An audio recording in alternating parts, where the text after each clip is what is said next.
Okay, Elysium is a sci-fi thriller from director Neill Blomkamp. Neil with two L's. Redo. Blomkamp. No redos. Just forward on through. And we're gonna trek on through this. Okay. Okay. We can do it. This is a movie starring Matt Damon and Jodie Foster and that guy from District 9. Charlton Also Copley. also known as Charlton Copley. I know. And we're going to There's also evaluate other this people. film. There's other people too, but Not as important. they are not as important as these are probably my big three in this movie. I mean, there's Alice Braga as as Frey, Yeah. the kind of love interest to Matt Damon as Max. Yeah. But we're getting ahead of ourselves, so yeah. So basically, Matt Damon plays a guy who lives on Earth, which is where most people live, and the privileged live on Elysium, where they can basically just live forever. There's They can heal themselves. there's no disease or anything, and It's like a everyone utopia. everyone on Earth is just kind of struggling to get medicine and water and food and what they need to survive. So after an accident happens, Matt Damon really needs to get up to Elysium to fix himself, and he runs into what's her? I forget her name. The love interest. Oh yes, Frey. Yeah, Frey. Frey is a nurse. And she also needs to get up there, but for completely different reasons. And Jodie Foster and Charlton Copley don't want them to be up there, and Yep. that is the movie. Jodie that's the gist of Foster is a politician who is very adamant. She is strongly against all these poor people. She has all this privilege, and there is a political aspect to this movie, but a lot of people have complained about so far. But honestly, I didn't see it as much of a problem. Yeah, the healthcare thing didn't. That was the political aspect of it that people seemed to Yeah, feel was bothering them. That didn't bother me very it's much. not a huge deal. If you don't like political movies, I'd say you don't really have to worry about this. This isn't a big deal. The other star of this movie that we haven't gotten to yet really is Charlton Copley, who plays Kruger, who is Yeah, a he's not a good something else. guy. He's not a good guy. He is a mean guy. What really impressed me though is in District 9, which was Neill Blomkamp's debut film, Charlton Copley played the lead role in that, in complete opposite sides of the spectrum as far as characters go. He certainly has a lot of range. Right. The guy who plays in this is basically insane. Yeah, He's a hired gun. He's very menacing. He's pretty terrifying, and probably one of my favorite parts of the movie is his performance. Yeah, he was probably the best acting wise. Although no one was bad.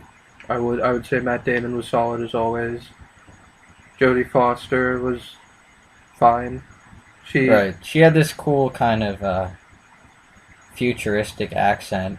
definitely better than Jaden Smith's. And A little better than Jaden Smith's in After It's Earth. saying something because Jaden's a great. Jaden is He's the future. literally the worst actor I've ever seen, and the only reason he's in anything is because his father is a good actor. That's not true. You know it's true. He is the crime kid. I think we're getting a little off track. So Neill Blomkamp, I think, he definitely has a great style to his direction, and it was on display here once again. For the most part, it was great looking. The set pieces, the CGI or animation, but there were a few times when the shaky cam got a little out of control. Some of the fight scenes kind of took me out of it, at least. Right. It would have been nice for more stationary style there. But for the most part, nothing too crazy. Right, and one of the best aspects of this movie is how, like in District 9, he creates this realistic vision for the future. It's almost scary, but it sucks you in, and it's so believable and convincing that you just have to love it.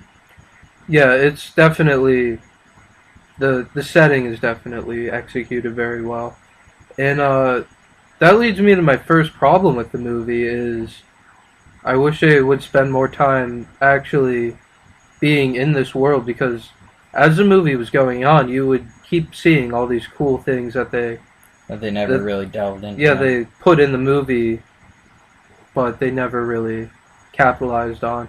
And it would have been nice to spend 15, 20 extra minutes on Earth just, getting to know the characters more. Right, I wouldn't have minded at all if this movie was 2 hours and 10 minutes instead of an hour 50 or hour 49.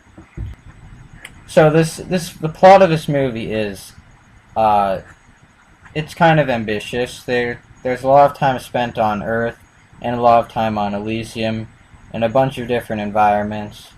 And there's quite a few characters trying to do a lot of different things.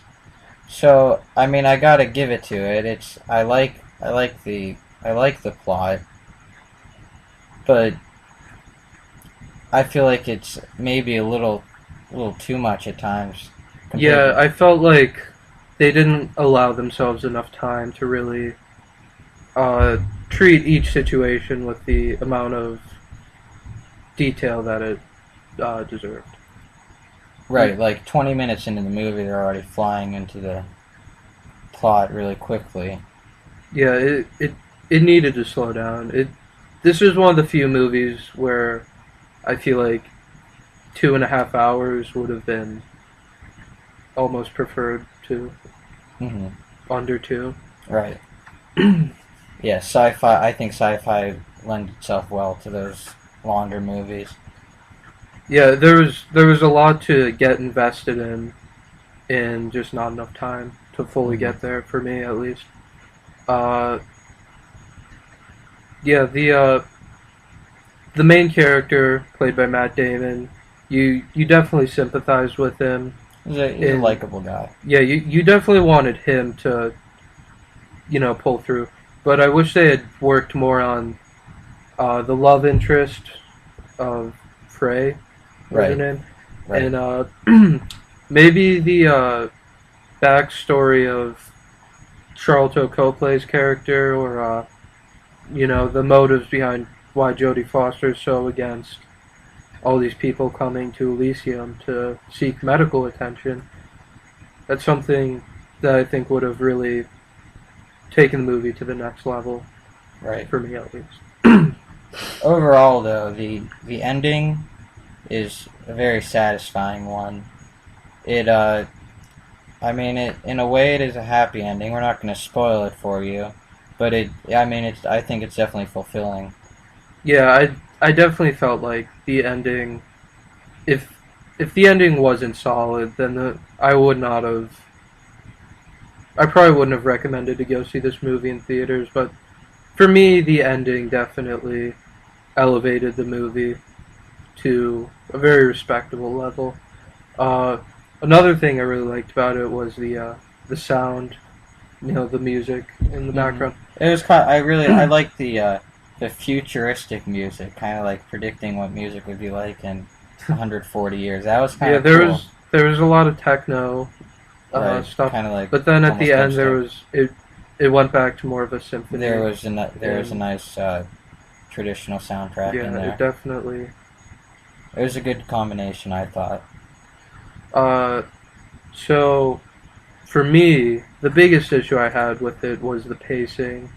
It felt like from the 20-25 minute point on, it was just geared full throttle to getting to the climax, which was it was a good climax, but they didn't slow down often, but when they did, it was just it was very fast, and there were a lot of Matt Damon's character gets punched and blacks out, and then the camera goes black for a few seconds, and then it comes back and with this dazed, like, what's going on kind of feel.